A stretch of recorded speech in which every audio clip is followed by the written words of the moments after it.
Hi friends, welcome to VividTech. இந்த வீடியோவில் நம்ம எப்படி நம்ம ஆண்ட்ராய்ட் மொபைலில் வந்து ஸ்க்ரீன் ஸ்லீப் டைமை வந்து சேஞ்ச் பண்ணுறது அப்படின்றத தான் பார்க்க போகிறோம். அதாவது நம்ம மொபைலை வந்து யூஸ் பண்ணிக்கிட்டு இருக்கப்போ வந்து நம்ம ஸ்க்ரீன் வந்து ஆஃப் ஆகாது. அதே சம்டைம்ஸ் நம்ம மொபைலை யூஸ் பண்ணாமல் அந்த மொபைலை ஏதாவது பார்த்துக்கொண்டே இருக்கும்போது குறிப்பிட்ட டைமில் வந்து ஸ்க்ரீன் ஒட்டோவாகவே வந்து ஆஃப் ஆகிரும். ஸோ திரும்ப நம்ம ஓப்பன் பண்ணி தான் யூஸ் பண்ணுற மாதிரி இருக்கும். பட் நம்மளால் வந்து இந்த ஸ்க்ரீன் ஸ்லீப் டைம் வந்து சேஞ்ச் பண்ணிக்கொள்ள முடியும். ஸோ டிஃபால்ட்டாகவே மொபைலில் வந்து 30 செகண்ட்ஸ் இல்லாட்டி 15 செகண்ட்ஸ் வந்து கொடுத்துருப்பாங்க.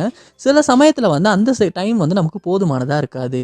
அதாவது நம்ம ஏதாவது சம்டைம்ஸ் வந்து ஒரு ஃபோட்டோ பார்த்து நோட்ஸ் எழுதிக்கிட்டு இருக்கோம், இல்லாட்டி ஏதாவது ஒரு நோட்ஸ் எழுதிக்கிட்டு இருக்கப்போ கூட வந்து நம்ம ஸ்க்ரீனை வந்து பார்த்துக்கிட்டே தான் இருக்க மாதிரி இருக்கும். அந்த டைம் வந்து ஸ்க்ரீன் எதுவுமே நம்ம டச் பண்ண மாட்டோம்.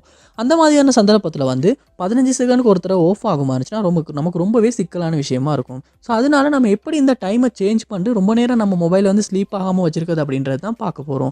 ஸோ வாங்க வீடியோக்குள்ளே போகலாம். வீடியோ கடைசி வரைக்கும் ஸ்கிப் பண்ணால் பாருங்கள். இதான் நம்ம சேனலுக்கு நீங்கள் ஃபஸ்ட் டைம் வந்துருப்பீங்களா? அந்த நான் தான் விக்னேஷ். மறக்காம நம்ம சேனலை வந்து சப்ஸ்கிரைப் பண்ணிட்டு அப்படியே பார்த்துள்ள பெல் ஐக்கனையும் கிளிக் பண்ணிடுங்க. ஸோ ஃபர்ஸ்ட் ஸ்டெப்பாக நீங்கள் என்ன செய்யணும் அப்படின்னா, உங்கள் மொபைலில் செட்டிங்ஸ் வந்து ஓப்பன் பண்ணிடுங்க. ஓப்பன் பண்ணிட்டு இதில் டிஸ்பிளே அப்படின்ற ஒரு ஆப்ஷன் இருக்கும். அதை வந்து கிளிக் பண்ணிவிட்டு இதில் பார்ப்பீங்களா இருந்துச்சுன்னா ஸ்லீப் அப்படின்ற ஒரு ஆப்ஷன் இருக்கும். ஸோ இதில் பார்ப்பீங்களா இருந்துச்சுன்னா 15 செகண்ட்ஸ், 30, 1 நிமிஷம், 2 நிமிஷம், 5 நிமிஷம். ஸோ நெவர் அப்படின்றதும் இருக்குது. ஸோ நெவரை கொடுப்போமா இருந்துச்சுன்னா நம்ம மொபைலில் ஸ்க்ரீன் வந்து ஆஃபே ஆகாது, எனி டைம் ஒன்லேயே தான் இருக்கும். ஸோ இந்த இதில் வந்து நான் பார்த்தேன்னா 2 மினிட்ஸ் வந்து போட்டு வச்சுருக்கேன். அதாவது நம்ம மொபைலை வந்து யூஸ் பண்ண ஆரம்பித்தா யூஸ் பண்ணிக்கிட்டு இருக்கப்போ வந்து ஸ்க்ரீன் ஆஃப் ஆகாது. அது யூஸ் பண்ணாமல் நான் வச்சுருப்பேன் நினச்சா 2 நிமிஷத்துக்கு அப்புறமா ஆட்டோவாகவே வந்து ஸ்க்ரீன் வந்து ஆஃப் ஆகிரும். ஸோ உங்களாலையுமே வந்து உங்கள் தேவைக்கேற்ப வந்து இந்த டைமை வந்து உங்களால் செட் பண்ணி வச்சுக்கொள்ள முடியும்.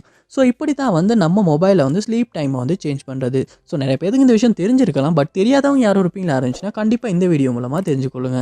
இந்த வீடியோ உங்களுக்கு ரொம்ப யூஸ்ஃபுல்லாக இருந்துச்சா இல்லையா அப்படின்றத கமெண்ட் பாக்ஸில் வந்து கமெண்ட் பண்ணுங்கள். இது போல் நிறைய வீடியோ பார்க்கணுன்னா கண்டிப்பாக நம்ம சேனலை சப்ஸ்கிரைப் பண்ணுங்கள். அப்படி பார்த்துள்ள பெல் ஐக்கனையும் கிளிக் பண்ணிடுங்க.